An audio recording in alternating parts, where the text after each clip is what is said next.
সম্মানিত সম্মানিত দেশবাসী, আসসালামু আলাইকুম। আপনারা অবগত আছেন যে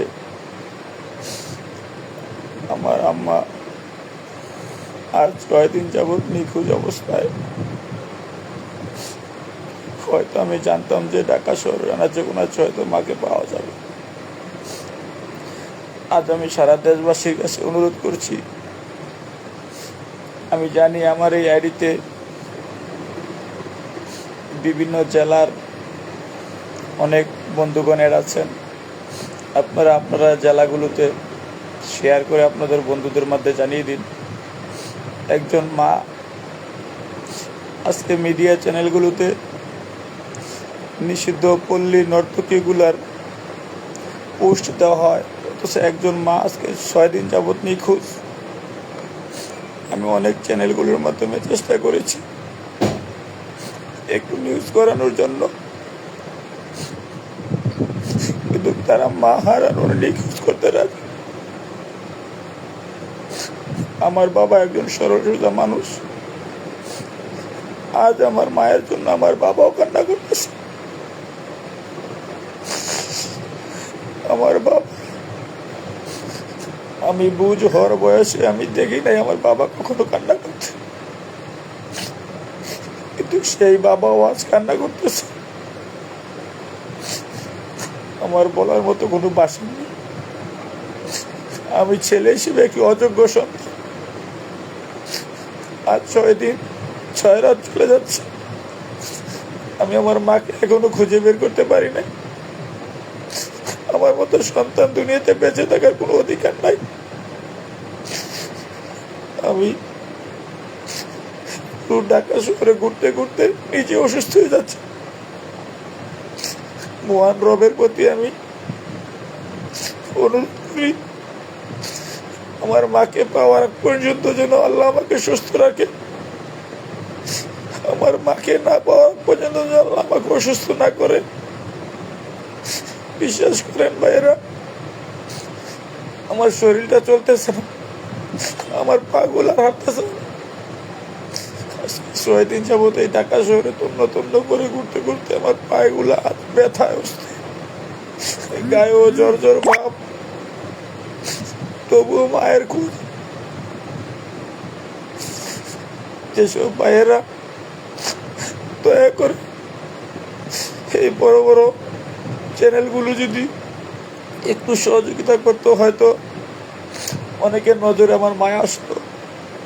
যেহেতু বড় বড় চ্যানেলগুলো আজকে নিষিদ্ধ পল্লী নর্তকীগুলা নিউজ নিয়ে ব্যস্ত, এই ছোট ছোট পেজগুলো যে ভাইয়েরা আছেন, আপনারা দয়া করে শেয়ার করে আমার মাকে খুঁজে পেতে একটু সহযোগিতা করেন। আপনাদের টাইমলাইনে একটু রেখে দিন, যখন যেখানে আমার মাকে দেখবেন আপনাদের টাইমলাইন থেকে একটু মিলিয়ে নেবেন।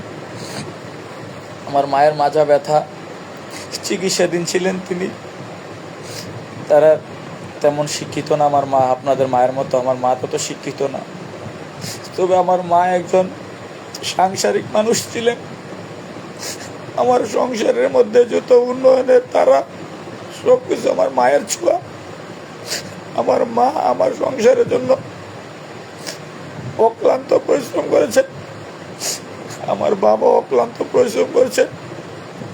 তাদের সাফল্য কখনো আমরা বলতে পারবো না। আমার মা বাবা আমাদের জন্য যা করে দিয়েছে তার ঋণ কখনো শোধ করা সম্ভব না। প্রিয় দেশবাসী, যে যে জেলা থেকে আজকে আমার এই ভিডিওটি দেখতেছেন, আপনাকে থেকে আমি নিয়মিত বিরক্ত করতেছি। আমার মায়ের মতো মা, তিনি একজন সাংসারিক মনোযোগী ছিলেন।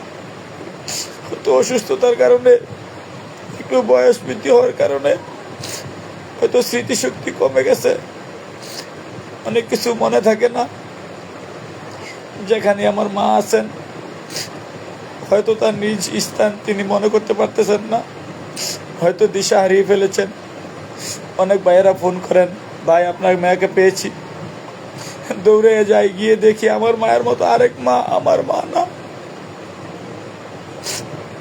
এরকম অসংখ্য ফোন আসতেছে।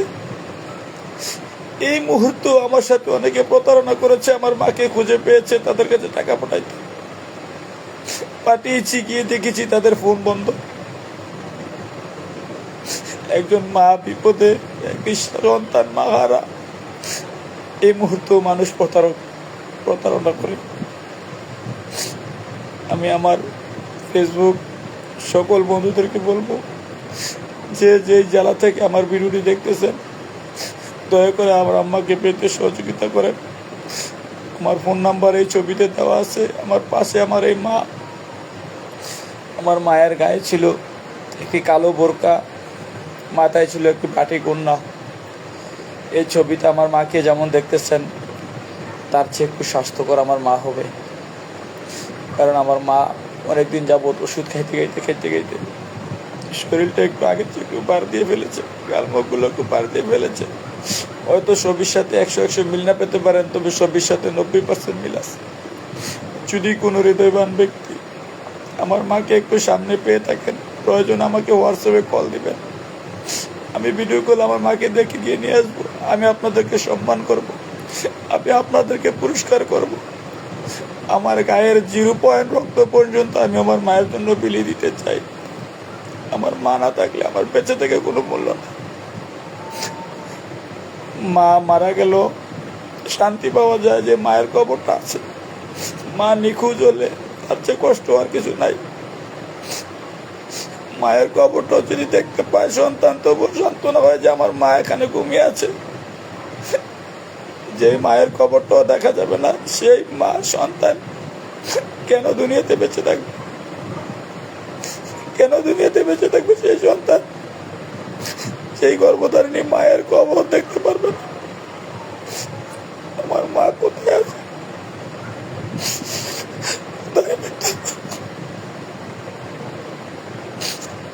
আমি আপনাদেরকে এই জন্য বারবার একটু রিকোয়েস্ট করতেছি, প্লিজ আমার মাকে পেতে আপনারা হাটে বাজারে যে যেখানে যান, একটু রাস্তা বাঘাটে একটু ফলো করুন ভাই। আপনাদের নিজের মা মনে করে একটু ফলো করুন। রাস্তার আশেপাশে গুলো দেখুন। যদি আপনাদের নজরে পড়ে, এই ভিডিওটা শেয়ার করে আপনাদের টাইমলাইনে রেখে দিন। সাথে সাথে একটু মিলিয়ে নেবেন। এই ভিডিওটার নিচে ছবি দেওয়া আছে, এই ছবির সাথে একটু মিলিয়ে নেবেন। আমার মায়ের তেমন স্মৃতিশক্তি কম, হয়তো স্টেনের নামগুলো বলতে পারবেন না, কিন্তু আপনার সাথে খারাপ আচরণ করবে না ভাই। আপনাকে দেখলে হয়তো কান্না করবে, তার এলাকা খুঁজতে সহযোগিতা চাইবে, হয়তো থাকার জন্য একটু আশ্রয় চাবে। এখন সে কোথায় আছে, কিভাবে আছে, কি খাচ্ছে, কোথায় খাচ্ছে, কিচ্ছু জানি না ভাই। আমার মা এত অক্লান্ত পরিশ্রম করে সংসারে অনেক কিছু করেছে, অথচ এখন তার সুখের সময়। আজকে সে দুঃখে রাস্তায় দিন কাটাচ্ছে। তাই আছেন, কিভাবে আছেন আমি জানি না ভাই। আমি আপনাদের কাছে বারবার একটু অনুরোধ করি, আপনাদের মাধ্যমে যদি প্রশাসনের কোনো বড় ভাইয়ের সম্পর্ক থাকে, কোনো বড় ইউটিউব চ্যানেলের কোনো সম্পর্ক থাকে, যদি কোনো ফেসবুক চ্যানেলের কোনো বড় গ্রুপের কোনো সম্পর্ক থাকে, দয়া করে আপনারা যদি পারেন আমার এই ভিডিওটা তাদের চ্যানেলে একটু দেওয়ার চেষ্টা করবেন। কোনো হৃদয়বান ব্যক্তির যদি আপনাদের মাধ্যমে যদি আপনাদের সহযোগিতা যদি আমার মাকে পাওয়া যায়, আমি আপনাদের প্রতি সারা জীবন চিরকৃতজ্ঞ থাকব। আমার অনেক কথা বলার ছিল ভাই, বলার মতো ভাষা আমার নাই। তবু আমি মাকে আপনাদের সহযোগিতার মাধ্যমে ফেরত চাই। আমার মাকে আমি ফেরত চাই। আমার বাবার কষ্ট আর সহ্য হইতেছে না। আমার বাবা একজন সরল-সোজা মানুষ, আমার পরিবারের হাজার কান্না। তবু আমি আপনাদের মাধ্যমে, যদি নিজের মা মনে করেন, যদি নিজের মা মনে হয় ভাই, রাস্তাঘাটে হাঁটার সময় একটু আশেপাশে দেখে হাঁটবেন যে আমার মাটা হারিয়েছে, আমার মাটা এদিকে কোথাও পাওয়া যাচ্ছে কিনা বা দেখা যাচ্ছে কিনা, একটু দেখবেন ভাই প্লিজ। আর ভিডিওটা শেয়ার করে আপনাদের টাইমলাইনে রেখে দিন। আপনাদের পরিচিত সবাইকে একে শেয়ার করতে বলেন, কারণ আমাদের ছোট এই পেজগুলো শেয়ার করতে করতে বড় পেজের ছোঁয়ার বেশি শেয়ার হয়ে যাবে ইনশাল্লাহ। কারণ বড় পেজগুলো এখন নিষিদ্ধ পল্লী নর্তকী নিয়ে ব্যস্ত, কোনো মায়ের নিউজ করতে তাদের ব্যস্ততা নেই। তারা মায়ের পাগল না, তারা পাগল নর্তকীর পাগল, তারা টাকার পাগল। আরে ভাই, টাকা লাগলে আমাকে বল, আমার মায়ের নিউজটা একটু করে আমার মাকে একটু সন্ধান পেতে সহযোগিতা কর। তোদের মধ্যে তো মানুষত্ব যদি থাকে, তোরা যদি মানুষ হোস, তোদের ঘরও তো মা আছে ভাই, তাহলে কি আমার কষ্টটা বুঝোস না রে ভাই? কি আমার কষ্টটা বুঝোস না? এত হাজার হাজার ইউটিউব চ্যানেল ভাইরাল, এত হাজার হাজার ফেসবুক চ্যানেল ভাইরাল, তোদের আইডি থেকে পোস্ট দিলে কি হয় রে ভাই? তোদের আইডি থেকে পোস্ট দিলে তো আমার মা কারো না কারো নজর আসতো, বা আমার মাকে পেতে একটু সহযোগিতা হয়। আমার মা অক্লান্ত পরিশ্রম করেছেন আমাদের সংসারের জন্য, এই মাকে সারা জীবন বিদা হয়ে যাবে।